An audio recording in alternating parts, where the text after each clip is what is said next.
Let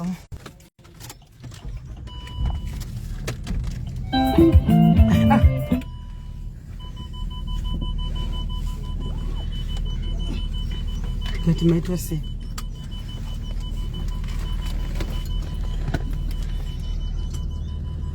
Umwana ngongo today ari dumevi zvakachingozvumira zvake black lab.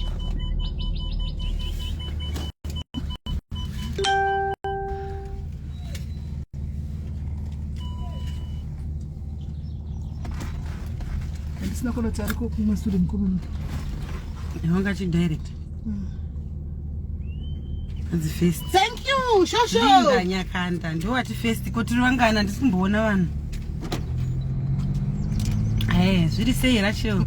Tirivangani hanzi nayo black label yako. Mai we ngaita ndikaiti imwe songomwa chero mazuva siri yeweekend. Ndasingani.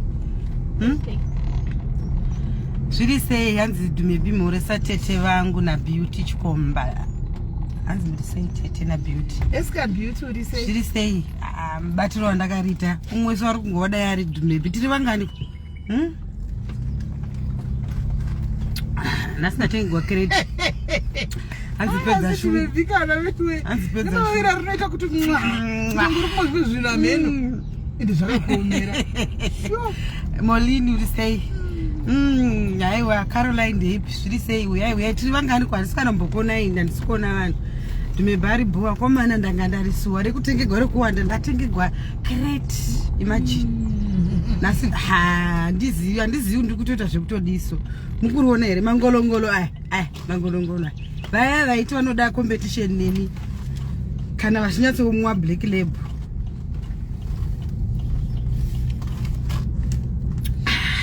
Ndozvanda ndichingochemera kuti chidzokai ndozvandairevera izvozvo. Hakuna zvimwe. Mana ndonyatsorwa kuti upenyu unenge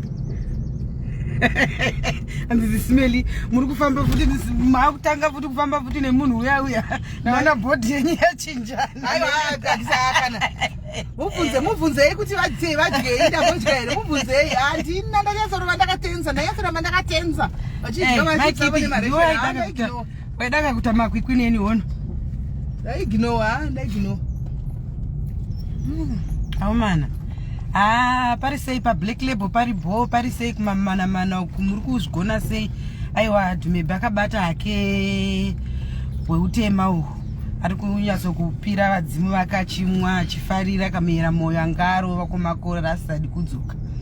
Apa ndikumwa ndichikisa iri hari nimwizvo zvekuti ndokukisa bhotoro kakuti ndipedze zuva kutongomwa ndakati asadi kudira kuti kunge ndiri pariri kubikwa paDelta Breweries. Mbinga yakadzoka kana ndichakisi bhotoro.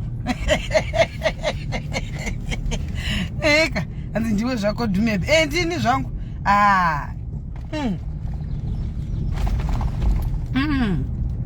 Upenyu hunonyatsofamba sikana. Toda kutaura nachokwadi. Ndozvibvisira stress yangu ndikazvimwira black label handitauri nemunhu. Bo zvekuti hanzi zasiwa muchiita gochi. Mai manje tozviita hanzi wozviuraya mwana wemunhu. Imwane pamwe. Tozvitangidza takamirira bamnini. Takamirira bamnini tozvitangidza manje. Manje tozvitangidza. Hanzi ndikufila kuda kuisisa rimwe zino resilver pane gap. Ndisise zvako iwe Tanda nehanda ndisise pane gap apa uvha. Ndisise kani ndisise ngovanyadzisa. Ongoisa rimwe harimbodhuri 700 rachipisi.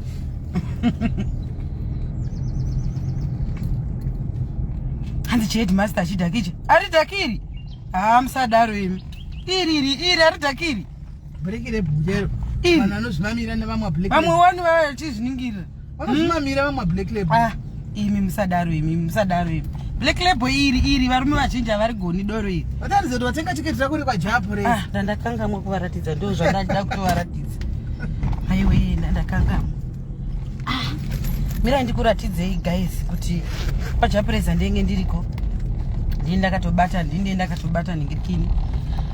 Handi kwajapureza guys.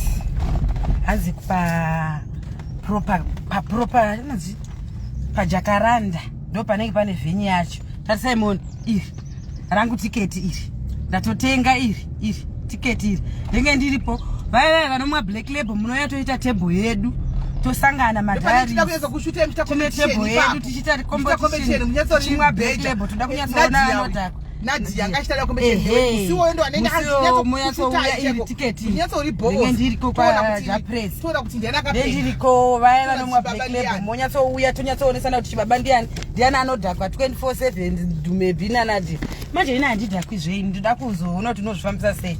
Ina handidhakwi chide panoenda competition kudai. Ndotowashayiri chibuda ndobva musi wacho ndakamwa magrand park kuda 15 chaiko. Kuti ndigare ndakatoita sober ndisati ndambodi. Hanzi musiye ajaira kumwara anoisa mvura. Aiwa ina ndimwiri inoiswa mvura. Ndoda irori iri reutema iri. Ndikamwa reutema iri ndonyatsowa kuti bo zvekuti kwa Japress muye neuwandu wenyu toita table yedu madharis takagara pachikona. Vanomwa black label, vanomwa rekudhayilota, vanomwa marula vana SIS MELLY vasati vogona kumwa doro. Vanomwa anonzi mairi yara munomwa rimwe riya SIS MELLY. Excuse me, aiwe. Unonzi chikori yagara zvenda kutenga masararo. Ndiriona ndozaka ndariona. Unonzi chikora munomwa iri. Ndozaka ndariona ina sararo. Hanzi SIS MELLY naDumebi nditengerewo tiketi tijambe maspika. Komana imusadaro zvemi. Tiketi ingouya iwo munomiramirawo kana mashaiwa munomiramira muzoshaiwa nokupinza iwo. Munongoya munomiramira uzoshaiwa nokupinza. Ndiri kushaya mari yetiketi. Maikithi sadaro kana. Ungazoshaiwa mari yetiketi 250. Akachipa nhasi udai watotenga nhasi 250 yakachipa chaiko. Nasina mangwana. Tinosati chikona chedu chiya tonyatsoita engirikini. Mafaro chayo tonyatsonofara chaiko. Haiwa black label runonaka komana tingoda ini ndopandita pachandishaisa marriage apa. Ndopaichashaikura marriage. Apa pa black label.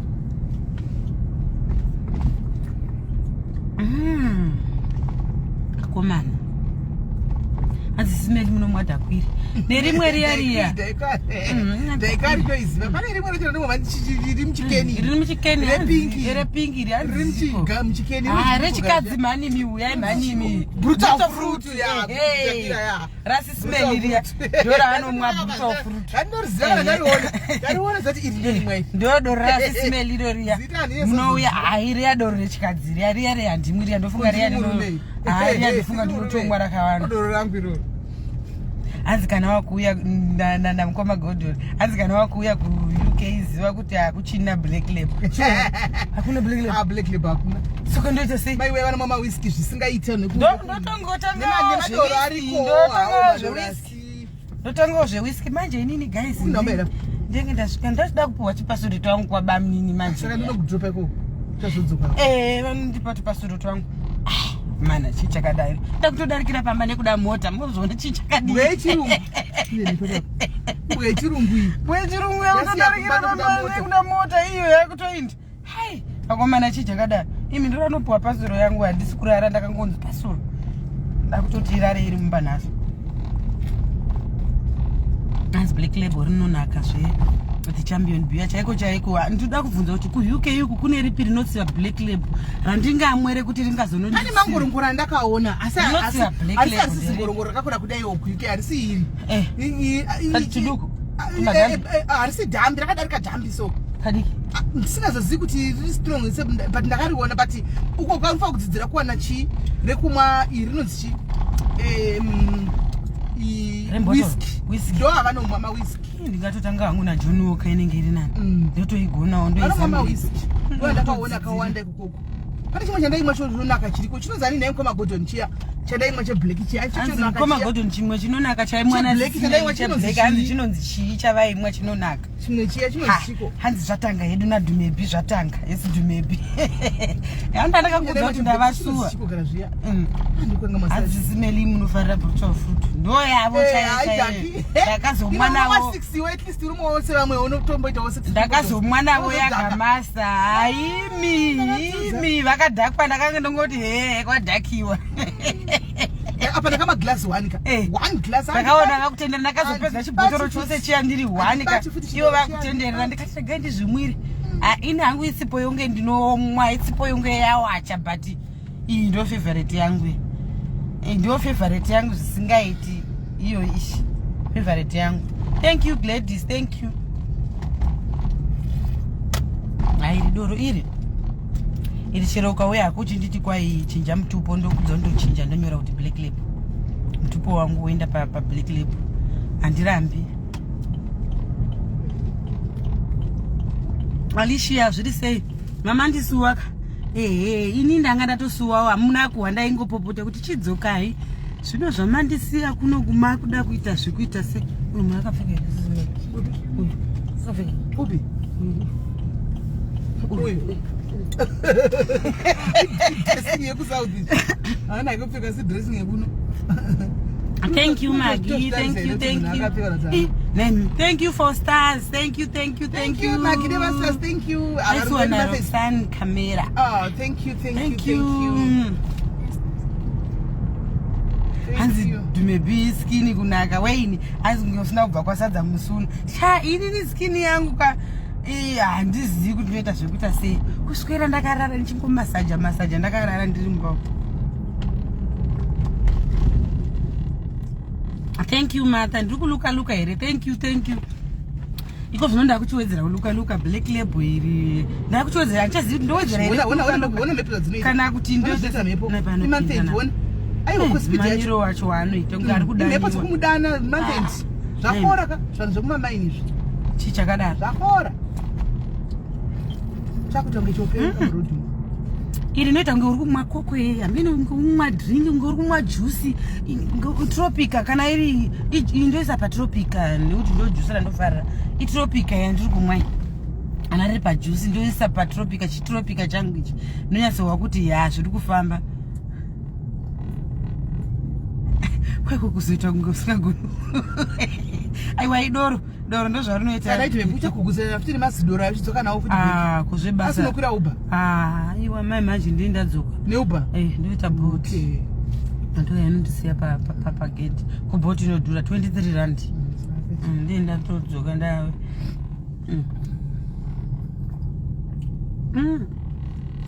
Ndikaona kuti boat rinetsa ndogona kudarika nekuwa yesi nchidadira vasikana kuti vaone kuti ganda rangu riri kuluka. Ndivaone kuti handina chandikushayiwa. Ganda riri rakachinja. Ndingova mhorotsa ichidarika ndichiuya. Zvekubhilifisana kuti haiwa mazuva ndiri kurarama ndiripo ndiri kurarama. Hanzi black inovava. Aiva black label ukaona yovava inenge yakupisa. Ukaona yovava black label inenge yakupisa. Kuvanhu vakamirire ya. Hanzi aitumipo vakatidzvanya wena shuwa. Richitonhora zvaro kudai iwe yandikupe ari kuda 1.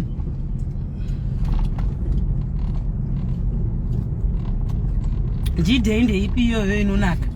JD ameno JD inonaka. Ameno uyo anonzi Edis Amaile Boys. Wona EDC. JD nderipi EDC. Pane chandaima manje chakanzi chiko kwai kudiko izvi zvemastatu ndokuzonyesa masi. Ameno zvinonaka.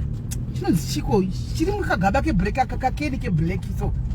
Reinyore ku UK kukuru chinonzi chikomana. Isi kutaura zveblack label mumaya kutaura zvekuhodhesa mabhero shuwa.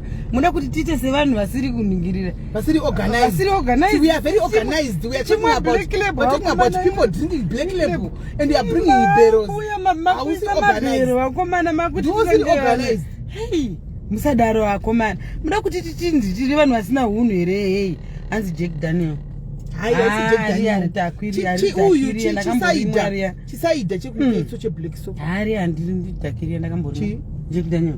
Rinotapira rota kunge koko rota kunge chii. Jack Daniel? Ndidhakiria. Okay. Hanzi SIS MELLY we miss show ya Kelly. Show ya Kelly? Mwana anga kutroliwa paya skana. Papa sina miramushi. Mwana anga kutroliwa paya zvokuti chamudzosa angu since vanhu vari kujamuka nyaya dzekuposta vana mazuva ano so pamwe anenge ave safe manje anenge ave safe. Hanzi sitandi kuikopa kopa kopa belt kopa bag kopa bag ria kopa belt ameno ya ndabva ndaiziva kopa bag iroro amenero kuti Yoro ya ndiro kopa bag ya ndiro. Hanzi mwakati gwarana here SIS MELLY. Haikona gwarana kopa bag iyoyo. Ndicho. Chisingati vaviso chinonaka so asi chichitori chidoro. Aiwa doro ari mwigu kutapira. Doro rinonzi doro rinonaka haridhaki. Doro iri ramune mchiti rinovava. Zvotopedza iro. Black Label hanzi inomuwa nemarombe. Castle Light inomuwa nematicha. Nevaya vanozvida vari pride vaya ndovanomwa Castle Light. Black Label inomuwa nemhondi bava. Nevaya vekusaidi kwaDhume vaya Nabishu. Ndovanomwa Black Label nemarombe ndove ku Black Label uku. Brutal fruit ndori yare vakadzi vanozvida nhema vaya vasina kana moto vanoti kana vabuda mubhawa vaya voti kupa lift vari kuno kuti vachikumbira mota dzevanhu. Nevaya vanomwa savhana vaya ndevaya vanenge vachioneregwa vari mubhawa vaya kana vabuda kana tapedza kumwa doro bhawa ravhagwa paya vanenge voshedzera kuti kupa lift aputi kupa lift kana senda hapana asi vange vachioneregwa vakabata savhana rinodhura vari munhingirikini mutavheni vachimwa. Ndo ningirikini ndo savana ndo type yevanhu iva vanomwa doro rakadaro. Black Label isedu isu vanomwa Black Label marombe acho haiwa ungazoshaika ka 22 rand yakumbawa hazviti unoziva kuti hangu ndirirombera hangu ndikazvimwira maviri matatu ndenge ndatova bho. Manje vanomwa savana vanenge vaida kutoti vaonekwe kuti vari kumwa doro rinenge richidhurira hanzi nderembinga kopa bag iyo inodhura 4 dzoita 150 tumasaida. Kupi ikoko tiritengewo timborezama hamuna hanzi brutal fruit nderedu isu tozvida ndevana vanozvida kana vapedza kokumbira lift hapana kana mota kana chii vanenge vachizvida vachida kuzvita pride vaida kuzvita kunge vanhu vane yose vasina kana chii vanhu vebrutal fruit kana tai inenge iri bomhome vanenge vasina kana vachisora isu vachiti Black Label marombe zvakazoita sei. Hanzi Black Label neremaginza zvimagandanga zvimagandanga tisu vanhu varo tisu varidzi veBlack Label hauchiona tisu varidzi veBlack Label haiwa savana brutal fruit Castle Light maticha vasingabvi mumasutu ava vanenge vachedza kuti asi hatidhakwi vachimwa Castle Light imvura ndo varidzi Castle Light isu tinomwa iri hanzi ririko sisi kunosi muPick n Pay. Ndinamboriona ini alright. Hanzi muri saka varipo nokusiya panapa. We going home to cook. Mira tange ndambowawa kuti varipo iri.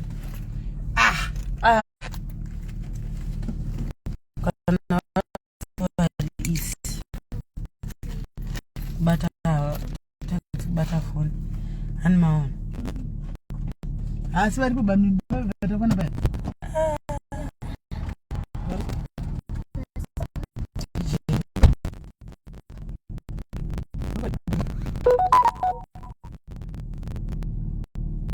banini muripo here ndiri panzi penyu pagedhe apa ndiri panzi ndiri kudawo kapasuro kangu.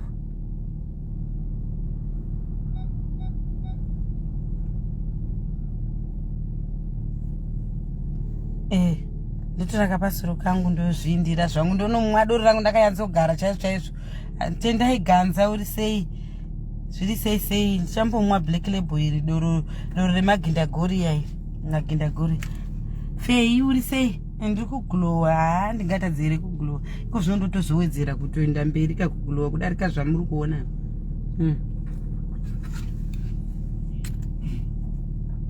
Ita connect ita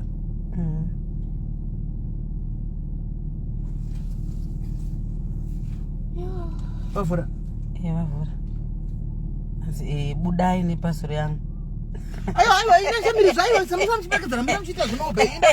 Guys, bye bye. Inini ndakusara pano Black Label rangu ndida kumbotorawo present yangu ndakasara inini ndendambotora mabhegi angu manje ndozoti mubhoti kandenge ndadhakwa ndakuinda bhoto wacho ndogonongomba chimarubine mabhotoro ako cha sati mwidi uri panapa aiwa osendo kudana muchenjere kuindirwa nemini yamarula yenyu kana zvakwidzi marula siya shaisi yako marula is not yours ena marula kana zvakwidzi. Hi Carol, zviri sei Carol sisa maswera here guys? How are you guys? Ko maswera here? Anzi ko window Vindhuku ndeye vakaita sei? Vindhuku ino Vindhuku yakadafanira maginza mablack lab vanomwa futi. Vindhuku tomwa. Kundipuwa imwe pabheki ogamcha. Auna imwe pabheki. Isapasi sha. Ahuyebo. Ndezvichidhakwa isapasi sha. Negruta rangu redora ye umailex zviri sei sei kaisireka ndidzimenda kuendai. Bye Betha Townsend order isati yasvika order asandaona message Betha arikutoenjoya uchasungwa nepublic drinking uchimwira ipapa achimwira parodi papo uchasungwa nepublic drinking aisati yasvika. Can you please check again Betha, please check. Ladies zviri sei Tendai, how are you? Ndigai ndibve nangoenda nemuchupa information yandanzwa. Pane information yandanzwa nhasi guys, there's an information that I've received and nchiti njanchikushare information. Shamad baba Aisha umarise bamnini maybe urikuwai vakandidongorera kumusoro chavaona mangwana.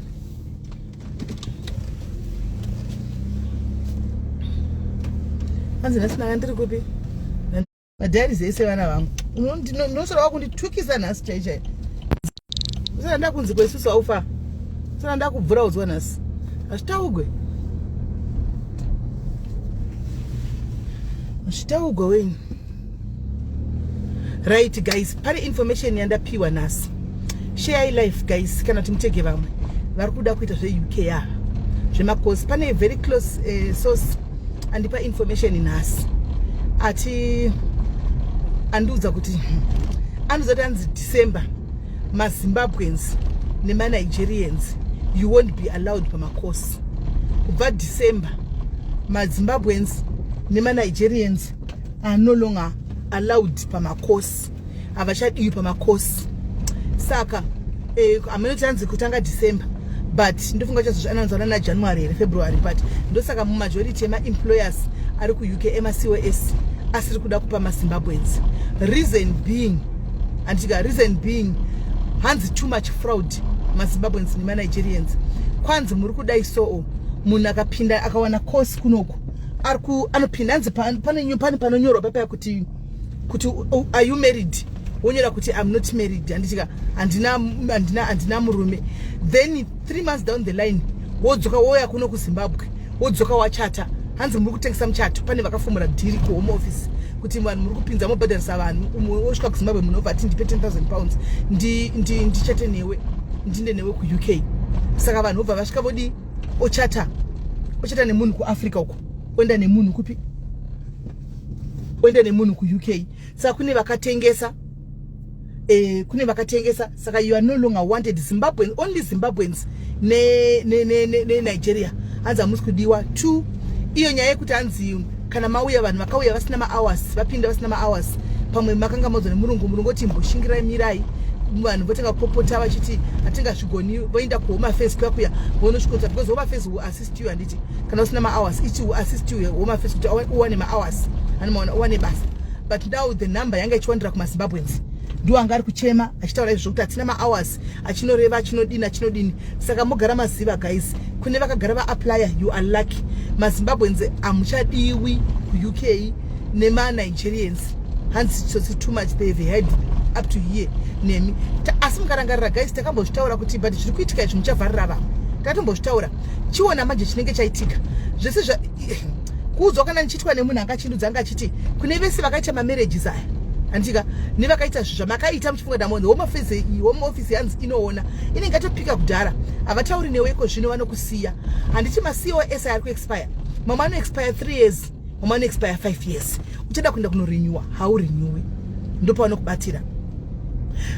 aurenewi panoti wakunorenewa after 3 years paya kana uchiziva zvako kuti wakaita chitsotsi wakachata wakambopinda chita handina ukaenda zomba kanochata wakanobhadhirwa mari ukadzoka chiona manje kupusa kwacho kwaunenge wakaita wakapiwa 10,000 kana kuti wakapiwa 5,000 andika ukatoidya ikapera animaona waidya ikapera wanga supposed kuzopiwa indefinite leave yako after 5 years kuti uchigara auchakwanisi wakatokanganisa vanhu ava varungu vanoziva vakangwara varungu havana kupusa vakangwara haungafoka mboti ndakangwarana nevarungu ava handiwana vekuma first world countries aya saka itogara waziva kuti wakakanganisa chi wakatokanganisa life yako chimekashuwa kuti kana kwose kuri chipera pa 5 years kana pa 3 years waprepare life yekuti udzokere kumba animaona chiprepare life yekuti udzokere kumba nokuti you are not going to renew definitely vari kuziva vanongosvika kuti we are not renewing, go back home. There's nothing that you can do. Antimaona saka people takakanganisa tega pachezvedu.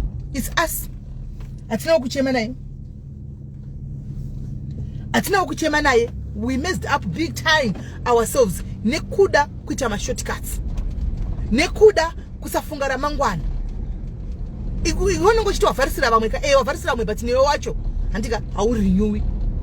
Manje chandakaona UK yako zvino haisiri UK yakudhara yekuti pa 3 years unenge waita beg rako remuwandu nokuti unoti handichina basa razvoda kudzokera kumba.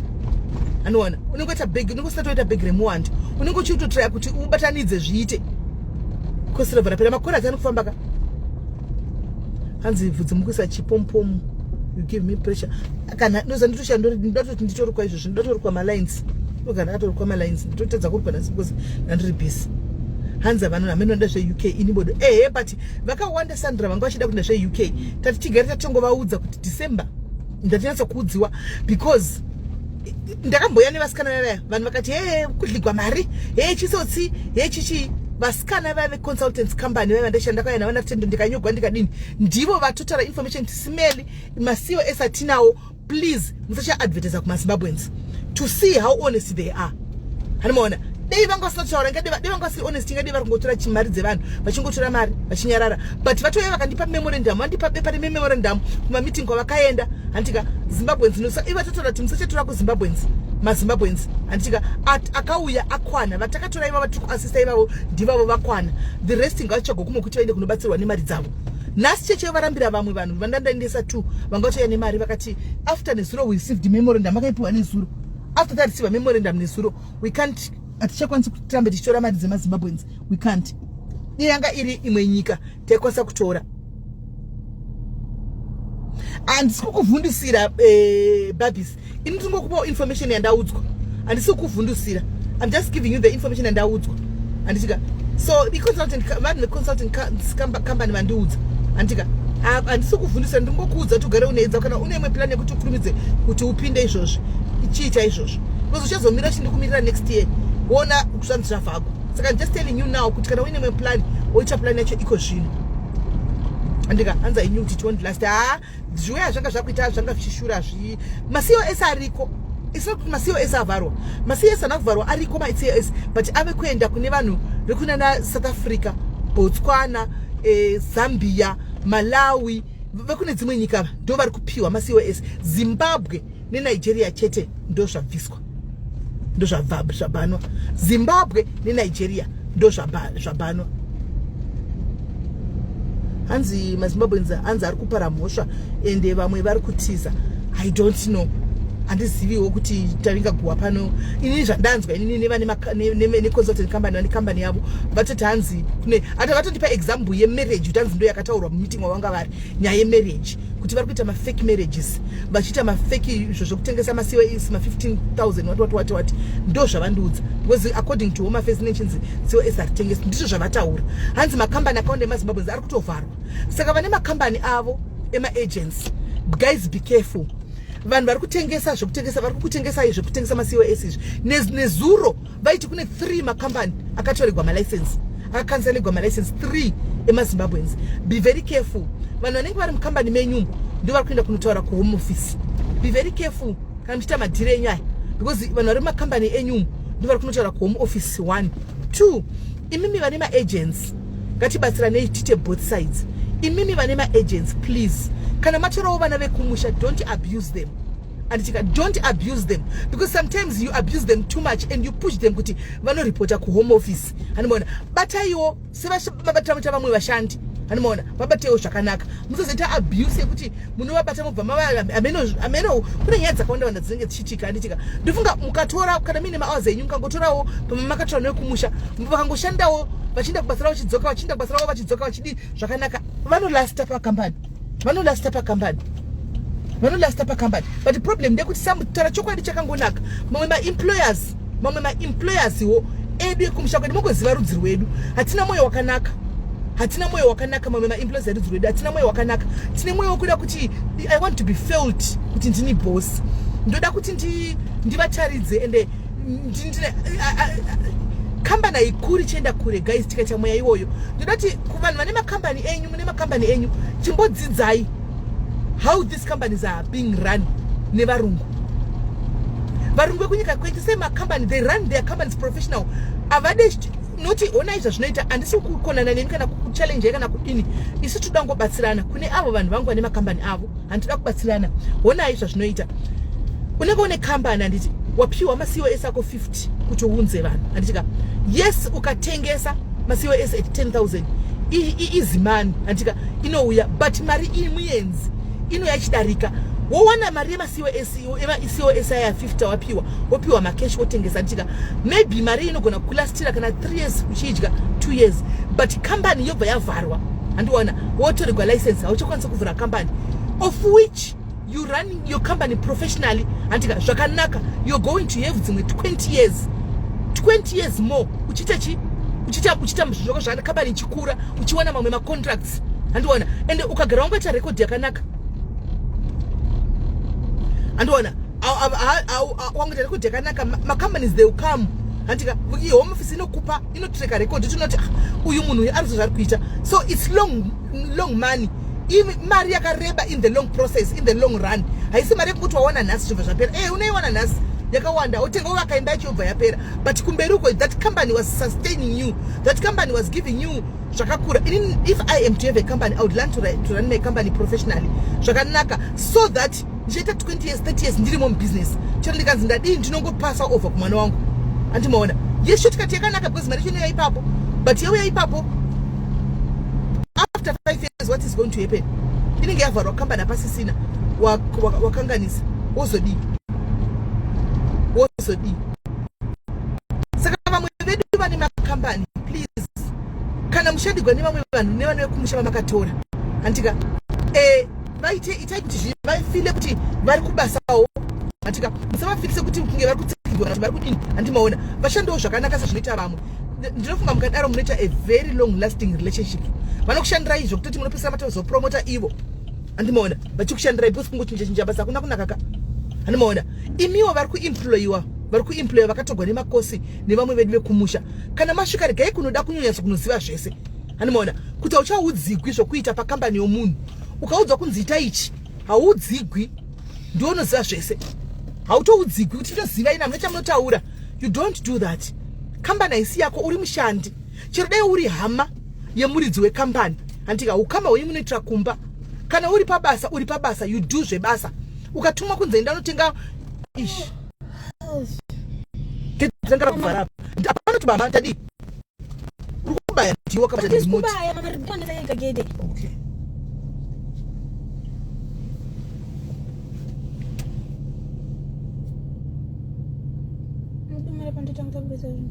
Oh, okay. What are you doing today?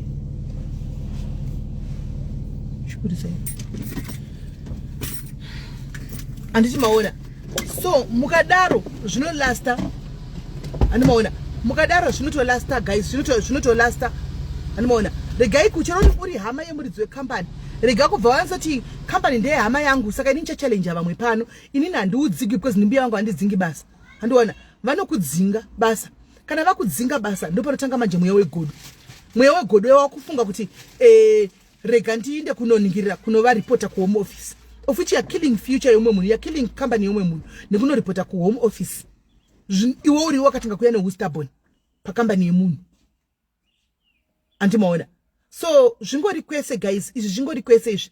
But chiriko chikuru chiripo nchekuti zvinhu izvi kwanzi Zimbabwe makosi kuti zviri kuindira mberi zvemakosi izvi but vanhu vasakasadiwi ndisu mazimba nemanigerians shuwa takutokwana mukategori yemanigerians shuwa tatoiswa pamanigerians zvakaomudza ndakaperegwa nezuro tatokwaniswa pamanigerians ipapo ndipo tatokwaniswa isu mazimbabwenzi hei nhamo yacho vamunanga gwatiwireiwo tsitsi vedu wede matu maregera vanhu vana vezimbabwe vane mari dzavo vavhure makambani kumusha uko honai takwaniswa pablacklist yemanigerians tapinda pamascammers emanigerians tatovepowo ipapo inyaya yekuti kushayiwa mabasa inyaya yekuti zvinhu hazvina kumirira vanhu mushe kumboko takungoti chamuka inyama any gun can shoot makambani akashanda vanhu vatakutambira mari nema-US dollars vachienda kumabasa I don't think kuti munhu angada kuriska life yake kuriska panozati ndo panobuda chingwa chevana vangu achidai vamunanga gwatiwireiwo tsitsi please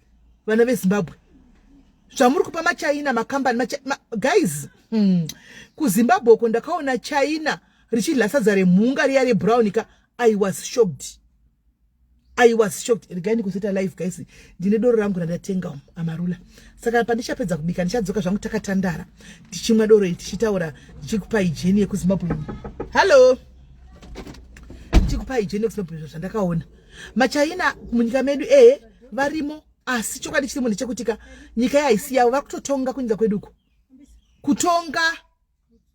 kutonga muridzi wevhu kutonga muridzi wenyika muridzi wevhu vanhu vaya vezvimaziso zvakadhonzeka again ndikodzoka zvangu nelife yakanaka nayo but nangoti ndingokudza guys monitarisira expect me kana kukatanga zvimadrama handiuyi nokuti zvimadrama zvinonetsa vanhu vanenge vachida kuenda kuzvidrama izvi ndiko ndinge vachida kuinda handiuya hangu ndomirira zvidrama zvazvo zvipera ndozouya hanimana wawani apo vanhu vakaita zvose vanga vakungotsvaga makosi saka chete se fei chichitsvaga kosi racho izvozvi of which ndakunyatsa understand why vane ma-agents avo mazimbabwens achiti hatidi mazimbabwens now I understand them why vari kuti hatidi mazimbabwens ndasinganyazoti kutivenga here kuri uvengo here vasikana kuita seiko but now I understand pavanoti hatidi mazimbabwens paya I now understand makosi vanawo handidi kunyepera makosi they do have pakatoya munhu wekunigeria achida kugana achida kosi kana tokumalawi vanomupa because vanouya kubasa vanhu vekumalawi akapuwa kosi akaenda kuuk ari kuuya kudzita zvebasa ari kuuya kubasa haasi kuuya kuzotamba kana kuchallenge vanhu kana kuzoti ndini ndakamaita hatipindi takapinda ari kuuya kubasa muwaziva malawi chero muno South Africa munomu malawens anotrustiwa unosiya mumalawi mumba mako uchienda kuzimbabwe ugodzoka wakamuchengetesa imba wasingazivi unowana imba yako yakangobatana hauwani makatogwa kana chivaseline chaicho unowana zvawamuti usabati unongowana zvakangodaro takamboenda kuzimbabwe isusu tikasiya mumwe mukomana wekumalawi aichishandira panze apa guys takangowana zvakangodaro zvatakati usabati chero takangowana zvakangodaro zvawangoti ushandisawo ndo zvaishandisa hanzi makosa kunza ndatirega ndigodzoka time zvokuti kwai mujole kana kuti izvo ndozvizivira ndandiri kwa handimboudzikwi kaini handimboudzikwi kwete tote madiaries angu akaputsigwa imba izvo zvine makosi uko kwete zvokuti kudii kana kuti kudii kungoti vanhu vanenge vasiri very comfortable kuti vauya achitaura advise vauya achikudzai nyaya dzavo pano vauya achikudzai vega kana uine if you're South African yes kana uine mapepa emuSouth Africa munomu you can go Malawans are very good people vane history yakanaka kwese isu mazimbabwe isu hatidi kuonekwa guys kanzi ngatitei zviri mudzimba isusu hatisi vanhu vehondo hatikurudziri hondo hatisi vanhu vehondo and remember kuti chandakatoona aka vanhu ava vanonzi machaina paairport chaipo vanotonomira kune vanhu vakafanana nemi vane macitizenship iko vanonomira nokuti vasva kuairport kune panonzi pane line rinomira vanhu vane ma-foreign passports right vanenge vachitodedzwa vakawana ma-British citizenship vaya kana kuti ma-American citizenship vane line ravo ranodhindisa kana masvika kuzimbabwe kuairport uko then iwewo unenge wakabata passport holder yako yezimbabwe chichichi pane paunonomira handiwana machina anotonomira pamazimbabwen's passport holders zvinoreva kuti vanotori nemacitizenship yekuzimbabwe vakapiwa macitizenship yekuzimbabwe machina ndosaka vachitonga ndakaenda kurestaurant inonzi Gava vanotoita kunge parestaurant yavo mai mwana vachilesedza remhunga nehuku yechibhoyi imi vanhu vaiva moti havasana tema imi machina haasana tema vaya guys matsondokotera vaitira muriwo wegirini souyaka uyu haifiridzi nebusiza remhunga rebhurauni riyaka ne uyu ne ukwechiboika. I was shocked. I was shocked. Vanhu vatema vaya. Vanhu vatema. Asi tozozvitaura manheri pandichauya. Manheri pandichauya tozozvitaura. Mazima achena. Fungai andirambe ndingodzokodza chinhu wana saka ndangu ndawana kutaura pano. Ndozozotaimira pandichadzoka kulive time ndine doro rako. Mune mutororo chinhu changu chiri kumberi ichi. Pandichadzoka uzoteerera ipapo. Ndine chinhu changu chiri apa ichi. Oya tori. Because apa hazvigoni kugara mai mwana zvinge zvichingoshadabura mashada zvakapfeka zvidresi zvofanira kupfeka zvidresi kazvimbuya zvisina magara zvichingoti mashaba ndakasvika pakuti cover the dress, put the dress nice, put it nice. Apa chichagara kuona chingovhura mangu anda kuona izvozvo zvakadai zvakasvava izvi ndiani gadzira dresi iro. Kwanzi machaina akutaura kana zvatoda kutaura china zvaanani kudhara vanhu vanga vasingadzidziri shona vaya vanga vasingadzidziri shona vanhu vaya vanga vasinga vaitaura chirudzi chavo ndochavaitaura chirudzi chavo kushona vanga vasingatauri vanzi vakatori makofu hoka fure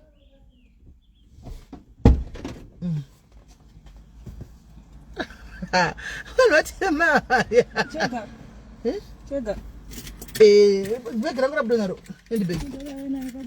Okay, shaka saka muvhare gate saka mozomba kiye garage kana mapedza savhara. Machaina kaoma guys. Alright, tichamhoresa Sandra. Ana kuvhara.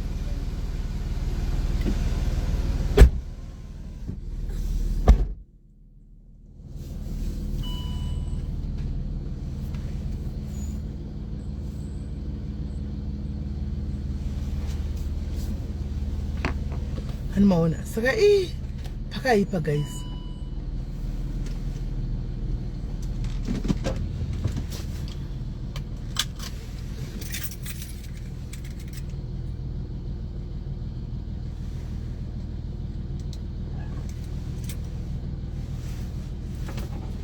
Garage. And mazona hands days. Oh, happy birthday Tabi. Happy birthday ukure. Kona guys saka anyway ndati ndozodzoka time ndambopedza kubika ndakumadora untakatamtara gaini mbonzo phone yangu pachaja kondodi kwa hayo zvimbonetsi nasi tiro ndakasapinda mustadi ndichagara one of the spare bedrooms ndingopinda mumoto mboita makwati charo zvedu tiri momo zvakaoma zvandakaona paZimbabwe apa zvakaoma rigaiti goya tinyatsota nezvazvo asi kune varuda kuenda kuUK muchigadzirisa mukurumidza moinda because December kana usati waona kosi panenge pakatoipa handitika so guys ndokubata time handitika ndokubata time ndinouya I promise I will come today. I will come.